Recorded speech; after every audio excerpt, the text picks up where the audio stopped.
একটু খেয়াল করে দেখবেন আমাদের চারপাশে অনেক সময় আমরা বেশ কিছু দূষিত এনার্জি পাই, মানে তাদের আভাস পাই, যারা আমাদের পজিটিভিটিকে ড্রেনেজ করে, যারা আমাদের মেন্টাল স্টেটকে ডিগ্রেড করে, যেটা আমাদের সমস্ত দিকে ক্ষতি বই ভালো কিছু করে না। তো অনেক সময় কি হয়, এটা অনেক হায়ার লেভেলের এনার্জি, যেখানে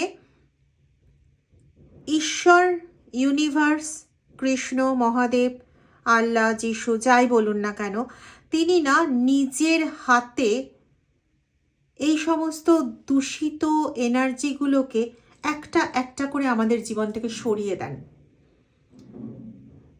অনেক সময় এই দূষিত এনার্জিগুলোকে না আমরা চেয়েও নিজেরা সরাতে পারি না, মানে আমাদের মনে হয় অনেক সময় যে আমরা একা হয়ে যাব। কারণ একটা কথা অত্যন্ত সত্য যে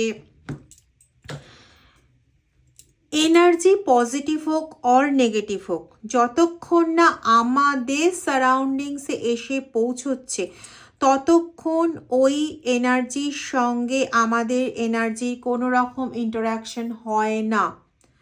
হতে পারে সাইকিক ওয়েতে আমাদের কাছে এসে পৌঁছচ্ছে তাদের এনার্জি, অথবা তাদের সঙ্গে দেখা সাক্ষাতের মাধ্যমে আমাদের কাছে এসে পৌঁছচ্ছে।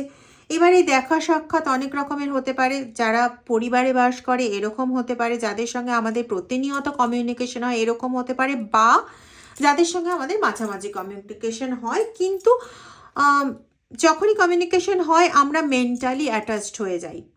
তো আমরা এই সময়গুলো না খুব একটা ওপেন স্পেস ক্রিয়েট করে দিই নিজেরাই, নিজেদের অজান্তে, যেখানে আমাদের এনার্জি ড্রেনেজ এবং তাদের এনার্জির দ্বারা আমাদের এনার্জির সাপ্রেশন, এটা খুব তাড়াতাড়ি ঘটতে থাকে। আচ্ছা, আমাদের শরীরের একটা অর্গান আমরা সবাই জানি অ্যাপেন্ডিক্স, একটা সময় এটার প্রয়োজনীয়তা ছিল। এখন কি এটার প্রয়োজনীয়তা আছে? নেই তো, নিষ্ক্রিয় অঙ্গ জানি আমরা, তাই না? তো এটাকে বডির থেকে যখন এটা উৎপাত করে, এটাকে কোনো রকম মানে সেকেন্ড থিঙ্কিংয়ের অপশন না দিয়ে এটাকে জাস্ট বডির থেকে বের করে ফেলে দেওয়া হয়। সেরকমই এই যে দূষিত এনার্জিগুলো, এটা পুরোটাই আমার সায়েন্স সিনক্রোনিসিটি বা কিছুটা ভাবনাতে আসা, এটার ওপর বেস করে আমি কথাগুলো বলছি। পরে তো রিডিংয়ে যাবই। এগেন আমি বলছি, এটা একটা হায়ার এনার্জির রিডিং। তো যেটা বলছিলাম যে অনেক সময় হয় এই যে দূষিত এনার্জি বলছি বা বিষাক্ত এনার্জি বলছি, এদেরও প্রয়োজনীয়তা থাকে আমাদের লাইফে। কেন বলুন তো? আমরা যদি সবসময় বোকার মতন চলতে থাকি, তাহলে এরকম শত সহস্র বিষাক্ত মানসিকতার মানুষ বা পশু আমাদের চারপাশে ঘুরছে। তো এদের এই মানসিকতাগুলো বুঝে এদের সঙ্গে যুঝতে যতক্ষণ না শিখি আমরা, ততক্ষণ পর্যন্ত এই সমস্ত লোকেদের অস্তিত্বর প্রয়োজন হয়। বিশেষ করে আপনাদের মতন সরল মানুষদের জন্য প্রয়োজন হয়, যারা খুব চট করে কাউকে খারাপ ভাবতে একদমই পছন্দ করেন না, খুব চট করে কাউকে নিজের জীবন থেকে সরিয়ে দেওয়ারকে স্বার্থপরতা মনে করেন, কাউকে নিজের জীবন থেকে সরিয়ে দিয়ে একা হয়ে যাওয়ার ভয় পান, এতটাই নরম মন থাকে আপনাদের বা আমার, যাই বলুন না কেন। তো ততক্ষণ পর্যন্ত এদেরকে পাশে পাশে রাখার প্রয়োজন হয়, যতক্ষণ না পর্যন্ত এদের সঙ্গে যুদ্ধ করতে করতে আমরা অভিযোজিত না হই, মানে আমাদের মন শক্ত না হয়, আমরা নিরপেক্ষ হতে না শিখি। একা থাকবো তাও ভালো, এদের সঙ্গে আপোষ করতে আমরা এখন আর রাজি নই, ইত্যাদি ইত্যাদি। এই ভাবনাগুলো যখন আমরা আমাদের মধ্যে ইনভাইব করে নিই, মানে পুরোপুরি আমরা ওটাতে অভ্যস্ত হয়ে যাই, তখন আর এই দূষিত এনার্জিগুলোর আমাদের চারপাশে প্রয়োজন পড়ে না। ঈশ্বর ইউনিভার্স যখন বুঝতে পারে যে সে যেটা চেয়েছিল আমাদের জীবনে আমরা ঠিক সেই জায়গাটা সেই স্টেপটা অ্যাটেন্ড করে ফেলেছি, ততটা শক্তিশালী যেটা উনি করতে চেয়েছিলেন ততটা শক্তিশালী হয়ে গেছি,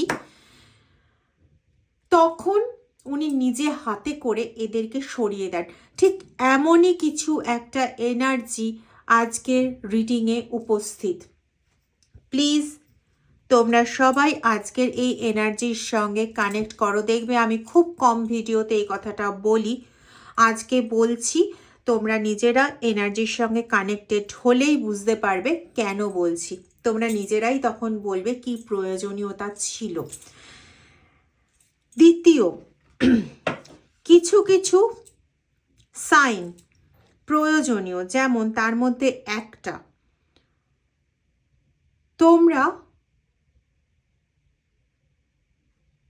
ওম বা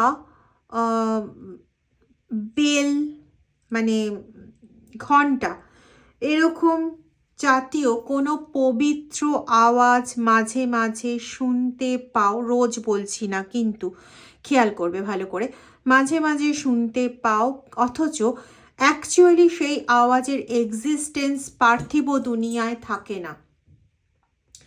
এটা সাইন যে তোমাদের সঙ্গে এই রিডিংয়ে প্রচণ্ডভাবে মিল রয়েছে, তোমাদের এনার্জি রিডিং এনার্জির অনেক সিমিলারিটি রয়েছে। আবারও বলছি, এটা আজকে কিন্তু একটা হাই এনার্জির রিডিং, কারণ এখানে ঈশ্বর নিজে হাতে করে সাফাইয়ের কাজে নেমেছেন। সবার ক্ষেত্রে কিন্তু এটা হয় না। তাহলে এত এত মনুষ্য জন্ম সাইকেলের কোনো প্রয়োজনীয়তা ছিল না। তাহলে উনি এক জন্মে সবাইকেই উদ্ধার করে দিতেন, তাই কি হয়? হয় না। কারোর পাস্ট কর্মার যাই নেগেটিভ যাই বলো না কেন, সেটা কিন্তু শেষ হয়ে এসছে। কারোর ক্ষেত্রে রিসেন্ট টাইমে যে নেগেটিভিটি সে পাচ্ছে সেটার জন্য আদৌ সে এতটুকুও এলিজিবল নয়। মানে বলতে চাইছি যে এতটা নেগেটিভ কোনো কিছু এফেক্ট পড়ার উচিতই নয় তার জীবনে। অনেক বেশি সে পেয়ে গেছে। শুধু একটাই দোষ, তোমরা যারা ডিজার্ভ না করা সত্ত্বেও এই ধরনের পরিবেশ পাচ্ছ, যে তোমাদের কোনো দোষ না থাকা সত্ত্বেও তোমরা কারোর প্রচণ্ড বাজে কথাবার্তার শিকার হচ্ছ। কেউ তোমাদের ওপেনলি ভীষণ এমনভাবে কথা বলছে, এমনভাবে কাঠগড়ায় দাঁড় করিয়ে দিচ্ছে যেন তোমার থেকে বড় আসামি পৃথিবীতে আর একটাও নেই। এগুলো শুধুমাত্র তোমার একটা মনোবৃত্তি পরিবর্তন না হওয়ার ফল, সেটা হচ্ছে নরম মন। যতদিন তুমি এই নরম মনটাকে দৃঢ় না করেছো ততদিনই ঈশ্বর তোমার হয়ে এই কাজে হাত দেয়নি। গত 8 মাস হলো, 8 থেকে 9 মাস হলো তোমরা নিজের মনকে শক্ত করা শুরু করেছো, তাও ভীষণ একটা দোনমোনার মধ্যে মাঝে মাঝে পড়ে যেতে, যখন এই বিষাক্ত ব্যক্তিরা এরা অ্যাকচুয়ালি ডুয়াল ক্যারেক্টারিস্টিকের, তো যখন দেখে যে নিজের মনের মতন কোনো কিছু পরিবেশ তৈরি করতে ব্যর্থ, তখন এরা কুম্ভীরাস্ত্র প্রয়োগ খুব ভালো জানে। এবং এই আজকের এই যা বলছি এটা কিন্তু মূলত চ্যানেলড মেসেজই বলা যেতে পারে, কারণ এখনো পর্যন্ত দেখবে আমি কার্ড বের করিনি। যাই হোক, আমি যে ধারায় বলছিলাম সেটাই বলে যাই। যারা শুনছো প্লিজ মন দিয়ে শোনো। ওম নমঃ শিবায়। তো যারা দোনমোনা পরিস্থিতিতে ছিলে তাদের কাছেই এই কাজটা করা অনেক সোজা হয়েছে, যে ওই কুম্ভীরাশ্রু প্রয়োগ করে বা নিজেরা অনেক ভুল করে ফেলেছি, এই করেছি ওই করেছি, তুমি আমায় ক্ষমা করে দাও সোনা, তুমি আমায় এই করো ওই করো, তুমি অনেক অনেক অনেক আমাকে সহ্য করেছো, আমি অনেক জুলুমবাজি করেছি, আমাকে তোমার হেফাজতে রাখো, এরকম বিভিন্ন ধরনের কথাবার্তা বলে তোমাকে গলিয়ে ফেলতে পারতো গত অক্টোবর মাস থেকে। সেই জায়গাটাও তুমি জাস্ট সরিয়ে নিয়েছো। গত অক্টোবর থেকে ডিসেম্বর পার করে আজ জানুয়ারি, তোমাকে আর কোনোভাবেই সে গলিয়ে ফেলতে পারেনি। এক্ষেত্রে মেল ফিমেল দুজনের কথাই বলছি। হতে পারো তুমি কোনো মেল পার্সন, হতে পারো তুমি কোনো ফিমেল পার্সন। তোমার অপোজিটে থাকা ব্যক্তি বা তোমার পরিবারের কোনো গুপ্ত ঘাতক এখানে পার্টনারের থেকেও বেশি আসছে তোমার পরিবারে বা তোমার পার্টনারের পরিবার, সেটাও তোমারই পরিবার। এই দুই পরিবারের মধ্যে কোনো পরিবারের এক ব্যক্তি যে গুপ্ত ঘাতক, যে আরেকটা মানুষকে দমিয়ে দিয়ে আনন্দ পায়, এই রকম সাইকোলজিক্যাল এরার বিশিষ্ট একটা প্রাণী। মানুষ বলতে গেলেও তার একটা ন্যূনতম যোগ্যতা লাগে। যে আরেকটা মানুষকে কাঁদিয়ে আনন্দ পায়,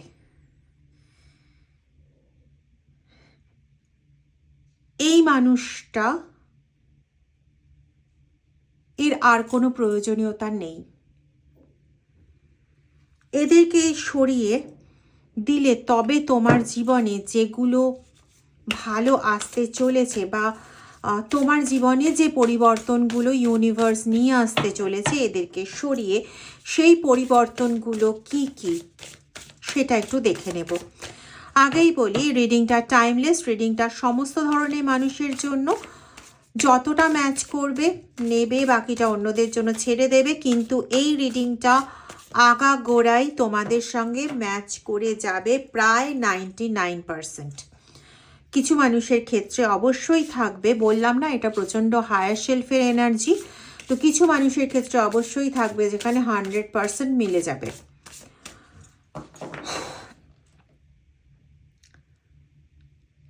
এই যে গুপ্ত ঘাতক বলছিলাম না, আমার প্রচণ্ড একটা ইরিটেশন ফিল হচ্ছিল। এদেরকে যদি কালচার করতে বসি, এদের স্বভাব যদি বর্ণনা করতে বসি, আই ডোন্ট থিঙ্ক যে সোশ্যাল মিডিয়াতে কথা বলছি এই ভাবনাটুকু আমি রেখে দিতে পারবো। তো আমি ওই জায়গাটা একটু এড়িয়ে চলারই চেষ্টা করব। এরা মানুষের পদবাচ্য নয়। মানে এতদিন আমি যা যা বলেছি অন্য ক্ষেত্রগুলোতে, থার্ড পার্টি ক্ষেত্র হোক কি শত্রু ক্ষেত্র হোক, যাই হোক না কেন, এরা সমস্ত সীমা ছাড়িয়ে যায়।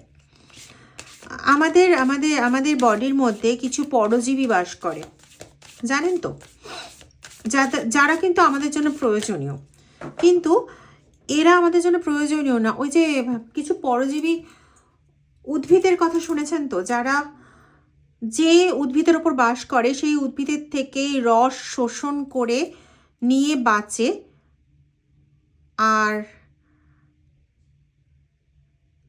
ততক্ষণ পর্যন্ত ওই উদ্ভিদের রস শোষণ করতে থাকে যতক্ষণ না পর্যন্ত তাকে কমপ্লিটলি মেরে ফেলে। এই যে পরজীবী, এই যে গুপ্ত ঘাতক, এই যে শোষক প্রাণীটার কথা বলছি না, আপনাদের পরিবারের এই যে মানে মনুষ্য পদবাচ্য প্রাণীটার কথা বলছি, এই হচ্ছে ঠিক এই টাইপের। যে মানুষের কাছে দেখে, যে মানুষের কাছে, সেটা তার যদি মানে শত্রু হয় তাহলে চাই, তার মিত্র হলে অবশ্যই, মানে যার কাছে তার এতটুকু স্বার্থ পাওয়ার জায়গা আছে, তার পা চেটে ফেলার থেকে শুরু করে সব কিছু করে ফেলবে। আর যখন তার স্বার্থ ফুরিয়ে যাবে বা অন্য কারোর কাজ পূর্ণ করে দিলে তার স্বার্থ পূরণ হবে, সে যদি বলে ওকে খুন করে আয়, তো এ খুন করে আসবে। তো এ হচ্ছে এরকম টাইপের মানুষ। যাই হোক, চলে আসি যে ইউনিভার্স কেন নিজের হাতে এই ঝাড়ুদারের দায়িত্বটা কেন নিয়ে নিলেন। কি এমন পরিবর্তন ঘটতে চলেছে বা কি এমন আছে তোমার জীবনে যার জন্য এটা করলেন। প্লিজ অ্যাটাচ থাকো, যারা এখনো সাবস্ক্রাইব করোনি তারা প্লিজ সাবস্ক্রাইব করে বেল আইকনটা প্রেস করে দিও।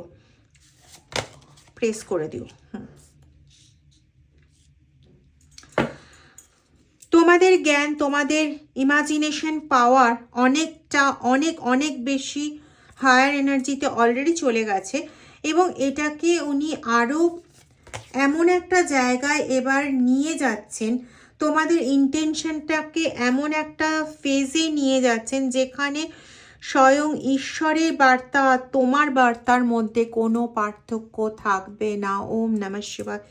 ইট ইজ হাইলি হাই এনার্জি, প্রচণ্ড high energy. Spiritually active person একরকম, কিন্তু আপনার energy just beyond of that.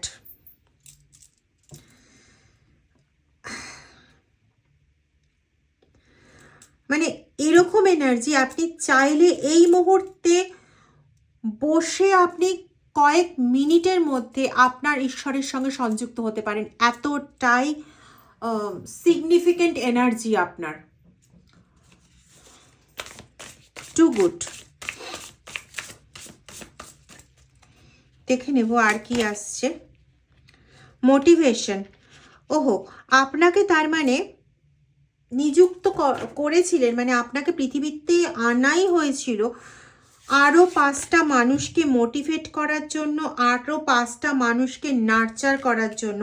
আপনি আপনার জন্য এখানে আসেননি মশাই, আপনি আপনার জন্য আসেননি যে আপনার নিজের মতন আসলেন, খেললেন দেললেন, সংসার করলেন, বা নিজের একটা লাইফ নিজের মতন করে চালিয়ে নিলেন, তারপরে ফিরে চলে গেলেন। আপনার লাইফ সেজন্য নয়। আপনার লাইফ আর 5টা মানুষকে মোটিভেট করার জন্য, আর 5টা মানুষের মধ্যে অনেস্টিকে ঢুকিয়ে দেওয়ার জন্য, আর 5টা মানুষের মধ্যে সেই পবিত্রতাকে ঢুকিয়ে দেওয়ার জন্য যেই পবিত্রতায় কোনো অশুদ্ধ হাত কোনোদিন হাত দিতে আসলে পরে আগুনে ঝলসে যাবে। এতটাই পবিত্রতা, এতটাই স্নিগ্ধতা আপনি আর 5 জনের মধ্যে বিলিয়ে দিয়ে যাবেন, এই জাতীয় মানুষ আপনি, এবং এর জন্য ঈশ্বর আপনাকে নিযুক্ত করেছেন।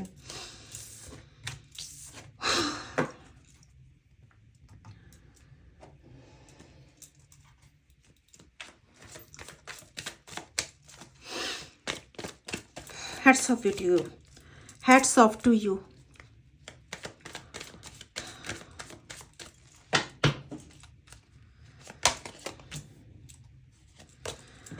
অসীম সাহসী আপনি, এত সাহসী ব্যক্তিত্ব যে কোনো মানুষের জন্য নিজের প্রাণের ঝুঁকি তো অনেক অনেক তুচ্ছ ব্যাপার আপনার কাছে, সমস্ত রকম ঝুঁকি নিতে আপনি প্রস্তুত। সবাইকে রঙিন আলোর দিশা দেখাবেন, আপনি দেখাচ্ছেনও অলরেডি। আপনি জানেন সত্যতার আলোকে এনে রঙিন আলোর দিশা দেখিয়ে আকাশের উন্মুক্ত আলোয় বাঁচতে শেখানোর যে আনন্দ, সেই আনন্দ পেতে জানেন আপনি, আর আপনি ঠিক সেটাই করে থাকেন। এটাতে আপনাকে অনেকেই অনেক রকম মানে তুচ্ছ তাচ্ছিল্য করে, অনেক রকম কথাবার্তা বলে, কিন্তু আপনি সেগুলি ইগনোর করতে শিখে গেছেন, কারণ আপনি এটা জানেন যে ওই বেচারাদের এই আনন্দ উপভোগ করার মতো ক্ষমতা অন্তত তাদের নেই। যদি কোনোদিন ঈশ্বর দেন সেই সুযোগ, তারাও এটা উপলব্ধি করতে পারবে, তখন তারাও বুঝতে পারবে যে কি জিনিস আপনি উপলব্ধি করেছিলেন বলে কোনো রকম ছোট কোনো কিছু ভাবনা চিন্তার মধ্যে আপনি নিজেকে আটকে রাখতে পারেননি। ওরার স্বাদ আপনি জানেন, মানসিক সেই আনন্দের, অত্যন্ত পজিটিভের সেই স্বাদ আপনি পেয়েছেন। ঈশ্বর কি বলছেন, কি কোথায় কি করতে বলছেন, কিভাবে প্রোটেক্টেড থাকতে বলছেন, কিভাবে কোথায় যেতে বলছেন, কার সঙ্গে কমিউনিকেশন করতে বলছেন, আপনি চলেন এইভাবে। তো আপনার জীবনে এরকম নীচ কোনো মানসিকতার পার্সনের অস্তিত্ব থাকা নেহাতি অসম্ভব ব্যাপার, ঈশ্বর তাকে সরাবেন না? অবশ্যই সরাবেন এবং সরাচ্ছেনও। যে ব্যক্তি নিরন্তর বশীকরণ কাজ করে আর 5টা মানুষকে বশীভূত করে রেখে নিজের মানে স্বার্থ চরিতার্থ করার জন্য ব্যস্ত থাকে, সেই মানুষকে আর যাই হোক আপনার পাশে রাখতে ঈশ্বর কোনোদিনই পারেন না। যে মানুষ রানীর মতো শুধুমাত্র নিজের মানে রানীর মতন করুণা দেখাচ্ছে বা রানীর মতন নরম মন বা উদার মনোবৃত্তি দেখাচ্ছে, কিন্তু ওই দেখানোটাই সার যাদের জীবনে, তাদের আপনার জীবনে কি কাজ, কি প্রয়োজন আপনার জীবনে? তাদের কোনো প্রয়োজনীয়তাই তো নেই, তো কিসের জন্য থাকবে, কিসের জন্য রাখবে ঈশ্বর?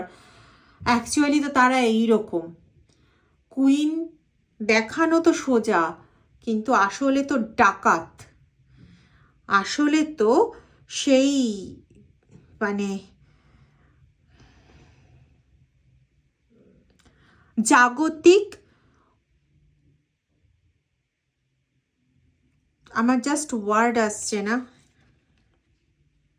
হ্যাঁ রানী বটে, কিন্তু সবাইকে শুষে খাওয়ার রানী, যে শুধুমাত্র সম্পত্তি ছাড়া কিছু বোঝে না, শুধুমাত্র মানে আমোদ প্রমোদ ছাড়া কিছু বোঝে না, শুধুমাত্র বিলাসবহুলতা ছাড়া কিছু বোঝে না, শুধুমাত্র নিজের ভালো, নিজে খাবো, নিজে পরবো, নিজে থাকবো, এই ছাড়া কিছু বোঝে না। তাদের জন্য সত্যি এখন টাওয়ার মোমেন্ট, তাদের জন্য সত্যি এখন টাওয়ার মোমেন্ট, এবং এই টাওয়ার মোমেন্ট আপনার আমার দ্বারা সৃষ্ট নয়, এই টাওয়ার মোমেন্ট সে তার কার্মা দ্বারা ক্রিয়েট করেছে এবং ইউনিভার্স সেই টাওয়ার মোমেন্ট তাকে ফেস করাচ্ছে। এর হাত থেকে বাঁচার ক্ষমতা তার নিজের কেন, কারোর পক্ষেই তাকে বাঁচানো সম্ভব নয়।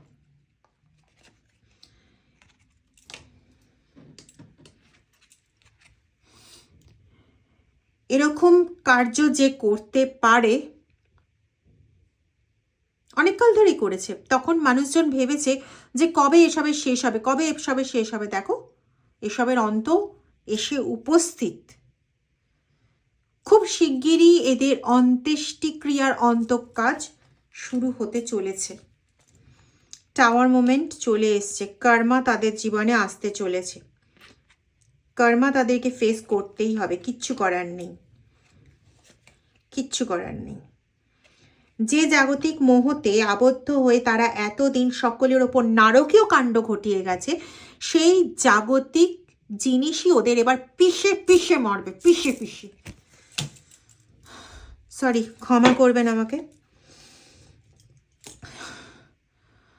পারলে ভিডিওটা প্লিজ শেয়ার করে দেবেন, আরও কয়েকজন মানুষের প্রচুর উপকার হবে। আর লাইক, কমেন্ট, সাবস্ক্রাইব করতে প্লিজ ভুলবেন না। Thank you.